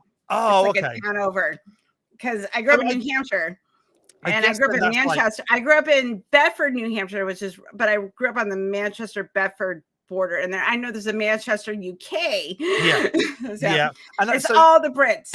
All the Brits. Be very like Irish heavy then in London. It's so I grew up. So in where I grew up, there's the Merrimack River, and it separates different neighborhoods. I grew up where I grew up in Bedford is where all the rich white people are from.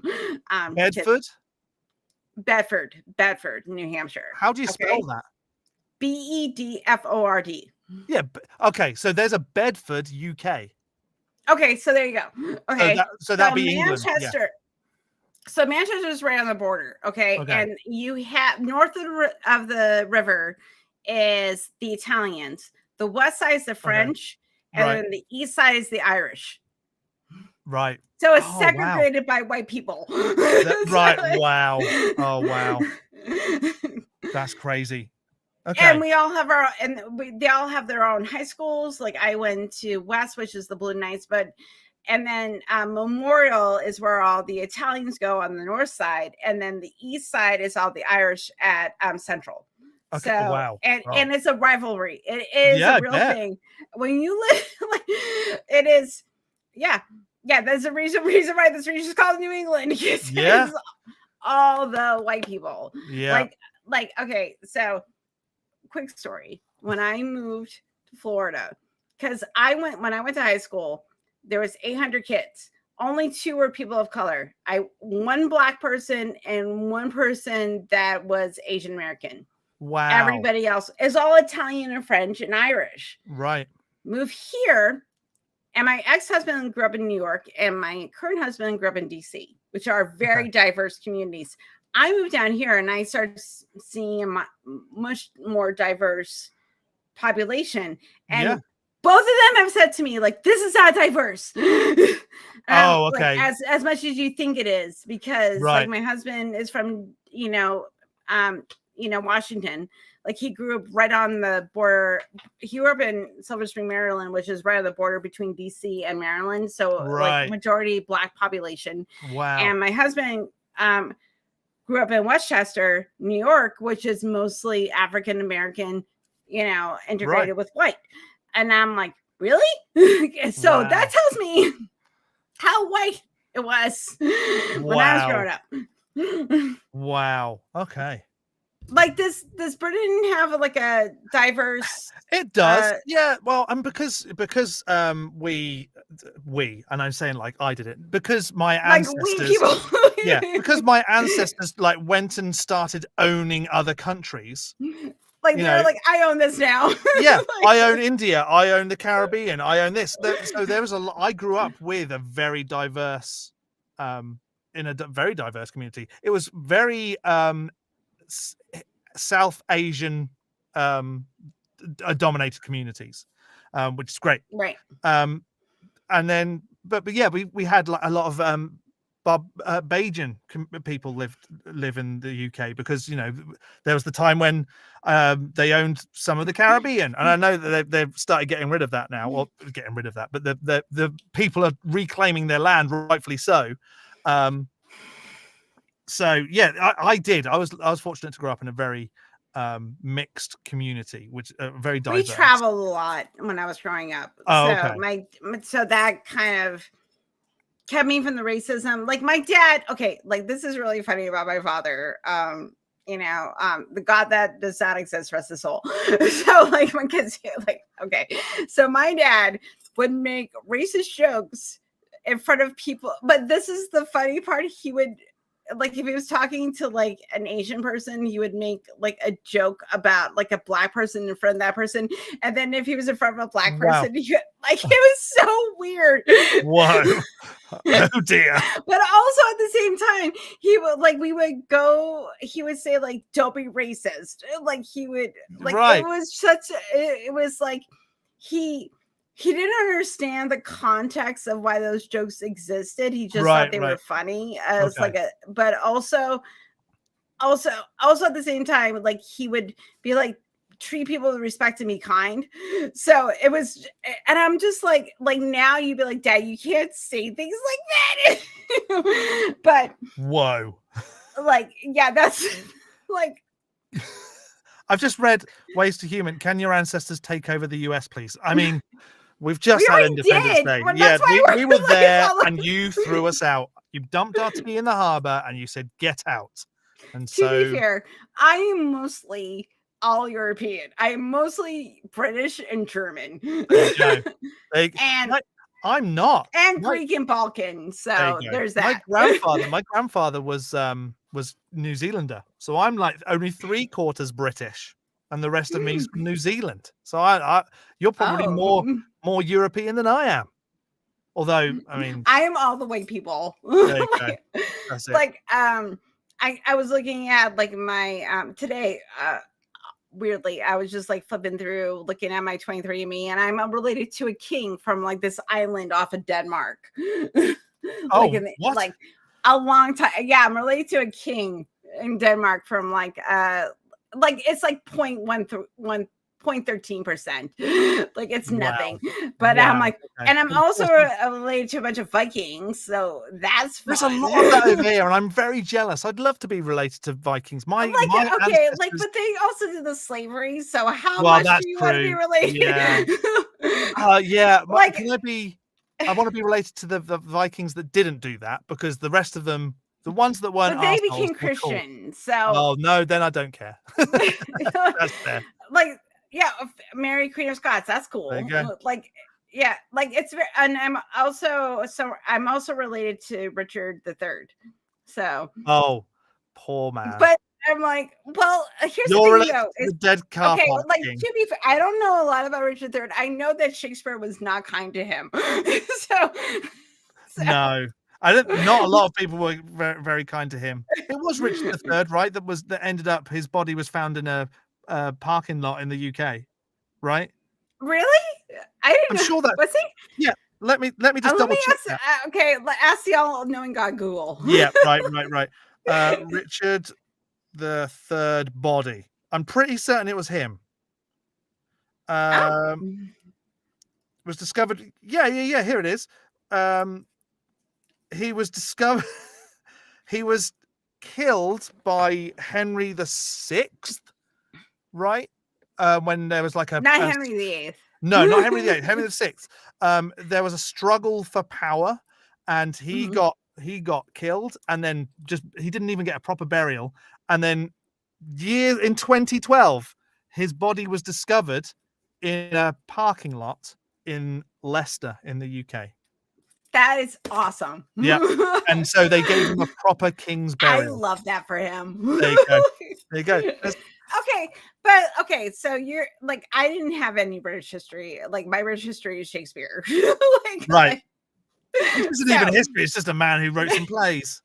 Right. Like, I just watched a couple weeks maybe like a month ago, I watched David Tennant perform Macbeth. And it was on Marquee. It was really good. Because Macbeth is my favorite play. Okay. What's that saying about me? I don't know. No. It is one of the best. That's one of my I love that play. I loved it since I was 14 years old. Yeah. When I saw the University of New Hampshire, we went on a field trip to see them perform it, because I was in sophomore year. We were doing Shakespeare in theater class. We were in theater and we went to go see a performance, and I fell in love with that play, and I still love it. It is one of the best. It's so good. And if you get a great Lady Macbeth, like David Tennant in that role was. Oh, I bet. I bet. Yeah, because it's Tennant. Oh wait, you haven't. I don't know if you love Tennant as much as you love other people, though, because you haven't gone.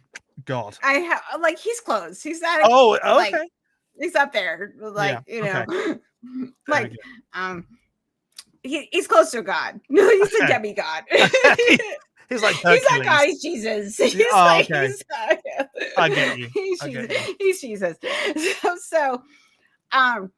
So was like Richard III as awful as because like I know some of Shakespeare was like dramatization, like if you're was he like did he kill the twins?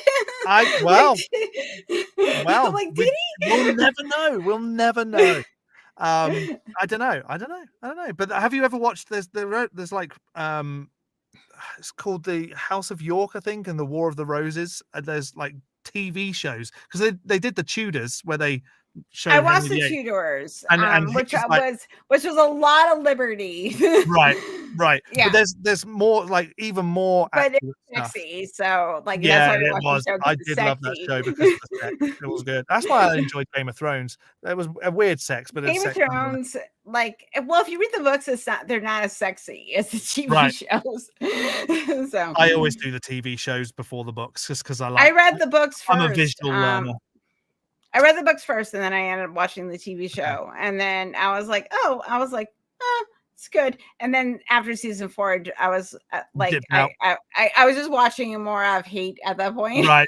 You have to. Yeah, I get that. Yeah. So I don't know if he was that bad, but I love British history. And I took that as one of my subjects in my later years in high school because I just love history. I love it. Like, I took American history as when I was doing my undergrad, and I just loved it because my professor was brutal. Oh, really? Yeah, he was one of those people that he was a realist, and he was like, listen, I'm like, we've done some great things and we've done some terrible things because we went from the American Revolution all the way up to the Civil War. And he was like, let's have some conversations. And he was great. He was very like, hey, we did some really great things. Also, he went over like the atrocities of what we did to the Native Americans and what we did to, and you know, the slave trade and the slave trading, all that type of stuff. And he was not kind. He was very brutal. You have and to. I'm like, thank you. Thank you. Don't like make it soft. You like tell people how awful it was, and like let them know that we should never get there again. The Tudors was hotter than Game of Thrones. You're right. Because there wasn't a lot of SA in the Tudors, where there was like, yeah. And the Tudors always. And also Natalie Dormer as Evelyn. Yes. Goddess. Okay, sorry. Oh my word. Anyway. Yeah, I'm sorry. Anyway, go ahead. Keep talking. Anyway, I don't even know what I was saying now. Now I'm just thinking about. We're talking about Natalie Dormer as Evelyn. Yeah. And we just saw. God. Yeah. There you go. Chef's kiss. Mwah. There you go. Dude, I love Natalie Dormer. Oh my word. She is a talented bitch. And I was thinking about her in the Hunger Games the other day. Like, I was like, I didn't watch that series again. Oh my gosh, she was in that, wasn't she? Okay. Yeah, she played. Yeah, she was amazing in that too. She's amazing. Anything you put her in, she's amazing. She is so fucking talented and beautiful. Oh and yeah. So anyway, like, because like I love history. I really do. Because also too, I'm always saying to myself, I'm like, we're always doing the same shit, like over and over again. Like I was having a conversation with a friend of mine, and I said, it's just all the same thing. Like the world that we're living in now, it's just that now we have the internet.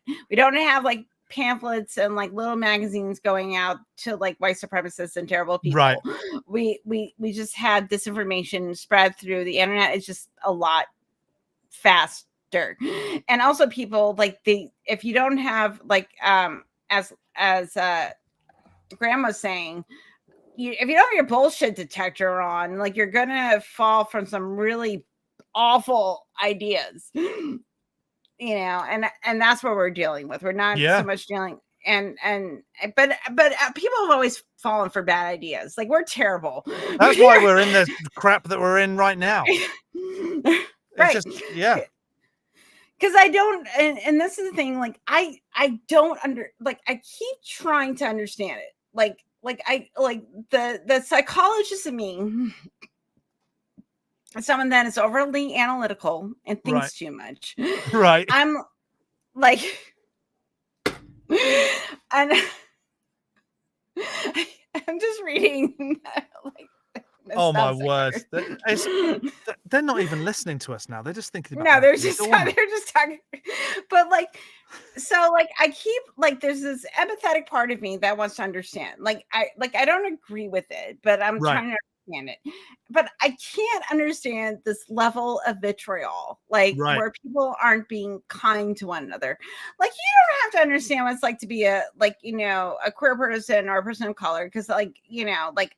You don't have to understand, but just be kind and just be like, hey, I want you to live your best life.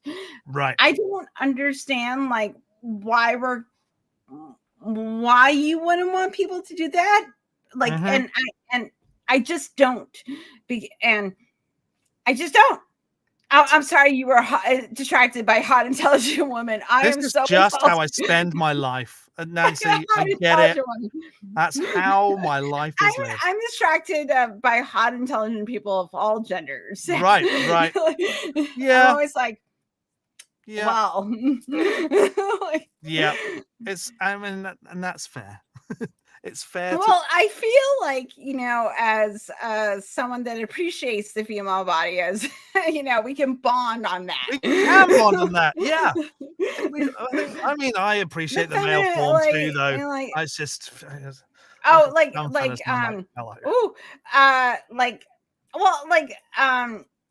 my husband is straight as the day is long, but like if I'm like, whoo, he goes, I see why. Yeah. I'm like, thank you. I have, and I tell my wife, I have a man crush on several men. I just do. And it's not that I want to be with them. Like I want to be them almost. Yeah, my husband has a little bit of a man crush on George Clooney. Like, get it. Yeah, I get it. Because I always ask like my straight friends, I'm like, what's going to make you, not like, how are you going to train your gay card? Yeah. Who would you like, who's your gay card? Like my best friend who is gay, he would have sex with Eliza Dushku. That is his go straight girl. Yeah. I get that. Mine is Hugh Jackman. He is beautiful. So and also a wonderful human being. Right. But also funny story, just because you said about George Clooney, I've had a beer with George Clooney's dad. Oh, have you? Oh, that's he lives in a neighboring town. Oh, cool. I live about 30 minutes away from him. Oh yeah, I forgot that George Clooney was from Kentucky. I forgot. Yeah. So who's your gay hall pass? Yeah, it's a gay hall pass. That's mine is Hugh Jackman. I'm queer, so like that's not a question for me. One. Yeah, this is. I'm like. Yeah. If Hugh Jackman though was to walk in here, I would make out with him hard. In both ways, I would make out with him hard, but I'd make out with him, and Yeah, that'd be a good time. It would be a good time. I'd be hard. Yeah. There you go. There we go. Just to really ruin this. I think that is perfectly valid. And there you go. Good. And that's the thing about like if you can admit that, then that shows that you are completely secure in your masculinity. You're like, I'm like, that would be a good time. But it's the weird ones that are like, I got a boner, and I'm just like, yeah, because your biological brain is going, that's attractive. I would like to tap that. And you just go, I would like to tap it. And then you move on with your life. Do you know how many times a day my brain goes, I would like to tap that. And then I just go back to like. The difference is keeping it to yourself and knowing when it's appropriate to say that. It's that's where some people mess up massively and get themselves into a lot of hot water. Those bloody idiots. Anyway. you can find someone that's you can go, that's pretty. My nether regions are tingling and then you go, cool. I'm just Where's now my going beer? to go. Yeah. Now it's just like, okay, now I'm going to pay the McDonald's worker for my French fries. Now I'm going to go and load the dishwasher. Yeah, exactly. Yeah. It can be both. We call that. So in the UK, the word fanny refers to the front, not the back. And we say, and we say fanny flutters. So when you're like, when a lady is attracted to someone, they get fanny flutters. Ooh. And I feel like that's quite a nice thing to say. As a female, I call it flooding the basement. You're flooded. Okay, I like that. I can't use that because I feel like coming from me, that would be offensive, but I will enjoy hearing that. Like I'm like, oh, you flooded the basement. Like it's that's brilliant. Yeah. Okay. Well, I think for you it'd be like I erected a tower. Yeah, or I'm gonna go dig for some bones. Dig for some bones. I like that one. Like a paleontologist. Gonna go and just gonna go and inspect some bones. We're not. There was nothing today about the topic. I'm so sorry. For nearly 2 hours, we have not touched the topic. Well, maybe like occasionally, but Occasionally. But this is why I love this kind of thing. This is the thing about like when Asar was on last week. I go in and talk about it. He goes, I don't know. I said, Right. Whatever the fuck you want to talk about. Like, I have a topic planned. Like, but, isn't this better? Because it's just like, yeah, because it's friends sitting, hanging out, Yeah. and like, oh, we don't believe in gods, but look at the regular stuff we fucking talk about. You know?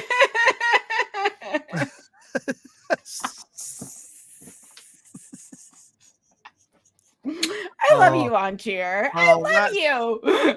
Perfect. Like I feel that. Yeah. Anyway,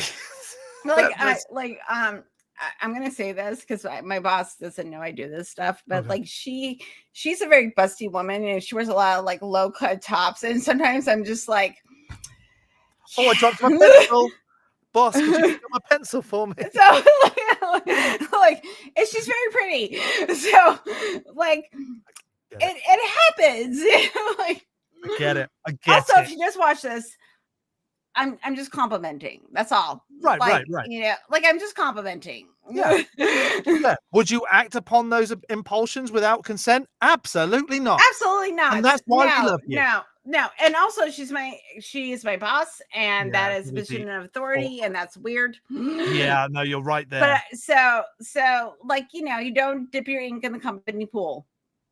That's what I'm self-employed, and I dip my ink in the company pool as often as I like because I'm the only employee. How do you like those onions? I think it's the rules. Like, you can admire.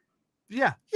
You know, and also you may be able to act as long as everybody's on the same page, but don't be weird. Right. Yeah. Don't be creepy. Yeah. That's don't be weird and creepy. People don't like that. That is the only takeaway from this entire episode. Please don't be weird and creepy. Don't be creepy. Nobody likes to be a creep. And use the correct microphone, John. Yes, exactly. That's the other takeaway. And all right. My husband made food, so I'm. Well, I need to go have food as well. So. Yeah. Okay. So, show your shit. So I'm the Skeptick. I do a video every week. And I'm also a professional voiceover, which is why this is here. And actor, apparently. You should professionally voice act. Oh my God. Could you imagine? It's so bad. Okay, I'll do that. Thanks, Ways to There's a thing about the fall of Troy in here, so I'm excited about that. Could you screenshot the whole Onan thing for me? Because I could learn. I will do it. I'll find the Onan thing and I will screenshot it for you because I feel like the Gen X version of it is going to be good. I feel like, okay, because like I saw it and I was like, oh, the Gen X Bible, and then I was like, because I'm a Zennial, so I was like, well, fuck yeah, I'm gonna read this thing, and then I started flipping. I really thought it was gonna be like him, like it was a drug purchase again. Wow. And now that I'm flipping through it, I'm like, oh no, you're gonna do bad apologetics. So I'm excited about it. I'm excited. There's maps. There's maps in the book. There's maps. Oh my word. Okay. Yeah. Send to me. I'm going to agree with Miss Non Sequitur here. I understand. But I have the. Yeah, you can do ASMR. Asthma? No, it's not asthma. No. Anyway, asthma. Go and eat your food. Go and have whatever food you're having, and I'm going to go and eat whatever my wife's made for me. I've been living here in Northeast Kentucky now for a while, so I feel like I can speak like this. There you go. All right, go subscribe to the Skeptick. The Skeptick. The Skeptick.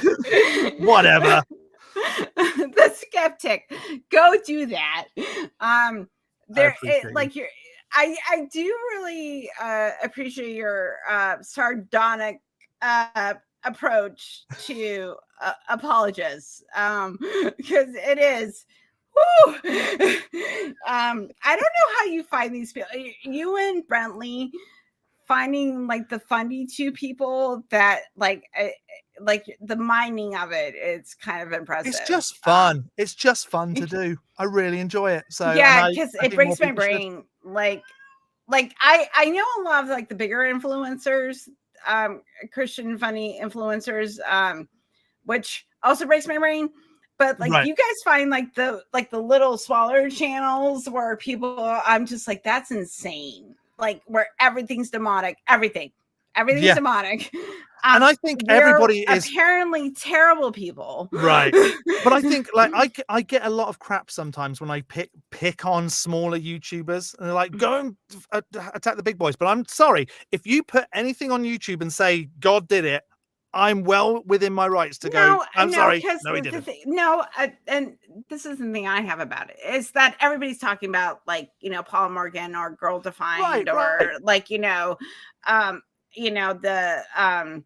what's her face the transferred wife or whatever. Oh yeah, like fuck her. Everybody's talking about them. You get these like people like with like 300 followers, right? Like those are the people that like, no dude, like you are also saying like really dumb things. Yeah. Like and also like some of the things you say like doesn't represent the people that we are. Like right. Like I'm like, no, we're just sitting over here going like, we don't know. So like we're just like, we follow science and we're just not convinced that God exists. If you can give significant actual evidence that we can go, yep, that exists, we're fine. Right, exactly. And yeah, anybody that puts anything out there should be prepared to be criticized and disagreed with. Yeah, because I put content out. Mm-hmm. If someone wants to review my content and make comments about it, they're perfectly capable. Like they're well within their rights to. Yeah. Like I'm like that. I'm like, go ahead. Yeah. I'm like, and if I say something problematic, call me out. I have no problem with that. I've had one video that I had to take down because somebody didn't like that I was saying bad things about them, and they cried about it, and I had to take. Yeah, and that's like, and they had like 150,000 subscribers. It's like, it's good. Your content's getting out there. Yes, I don't agree with it, but it's just more people seeing your content. And he said, no, take it down. Well, here's the other thing too. Again, about like same with like the museum is that like if you actually have a pillar of truth to stand on, then any sort of like everything that you say should be able to be held up to scrutiny. Right. If it can't be held up to scrutiny and you have to say things like take this down, because you're threatened, what does that say? Right. What does that say about you? Because like I'm like, please, because I'm like, if I say something wrong, if I do something stupid, like call me out. Like because then I will correct it. Right. And I do, like, I make mistakes on my channel all the time. Yeah. And and people correct me, and I'm like, oh yeah, no, you're right. And then I make like a little apology or I put a comment saying I fucked up here. Here's why it's wrong. I will try not to do that again. But like that's just being human, and that's just being honest. And I think that because we're all going to make mistakes. Like find a human that doesn't make mistakes. Right. So. But again, if you're not being, intellectually honest and then you're worried about your subscriber count rather than being honest, then that's a problem. Yeah, no, that's not. It's all about honesty first. Honesty always first. Yeah. So thank you. This was really fun. It was great. And I love hanging out with you. It was fun. I love hanging out with you two. We're just gonna have to hang out in person and get hugs and do. Come to NanoCon in a few weeks. Come to NanoCon. I want to. I can't because it was either that or back cruise. Okay, whatever. But that's the thing. I only get 3 weeks a year. Yeah, that's we will. If it's not this year, probably I'm gonna next go year. for 10 days for this next because I'm going to go visit my family for 4 days, and then I'm going to be in Texas for a full week. So I've never been in Texas. Okay, like technically I've been to Texas. I've been in the Houston airport, but I haven't. And likewise Dallas. Texas. I've been through Dallas. So I go thank you. I love you guys. Thank you so much for being here. Thanks for having me. If you want to be on the show, email me here. please like and subscribe. And if you know anyone actually that you think would be a good guest, also email me. You don't have to be on the show, but if you know someone that would make Do a it. good guest, It's just a load of email fun me. to hang out with Helen. Do it. Thank you. Go subscribe to the Skeptick. Not the Skeptick. Go watch his content. It's amazing. So go do that as well. John's an amazing human being. So like just go appreciate amazing human beings. Okay. I'm gonna say goodnight so I can go eat. Go eat your food. Salad. I need to eat my food. Yeah, go be with your wifey. I'm gonna go be with the husband. All right. Okay. Mwah. Mwah. Mwah. See you later. I will see you all. Okay, so John Roundabout is going to be here next Thursday. And he from, oh my God, John from the ACA. Oh my God. What? John from the ACA? Yeah. He does nonprofits and he's on crew. Oh, cool. Okay, so I don't know what we're going to talk about. I asked him for a topic and he was Listen, like, you're not going to talk about anything. You're just going to talk about crushes. We'll probably talk about living in Florida. Being buried in a car park. Yeah, exactly. We're going to talk about that. So he'll be here next week. And then I think after that, I have David Teach out on, I think. Let me look at my fucking calendar. Oh, no, Captain Dadpool will be on following week. And then David Teach Out is going to be on the following week talking about religious trauma. What is Captain Dadpool going to talk about in 2 weeks? I don't fucking know. Does anybody know? He will just smash it whatever he does. And then Eli Slack from the ACA will be on the 7th. And we're going to probably promote the back cruise, which has probably will be sold out by that time. Yeah. But we're going to talk about that. So that's what I have coming up for the next 3 weeks. So please like and subscribe, hang out. Please go ahead and share, do the things. Go subscribe to my wonderful friend John's channel. And so I hope everybody has a wonderful week. Be kind. Stay skeptical, give someone a compliment, and I will see you all here next week. Bye, mofos. Love ya. Bye.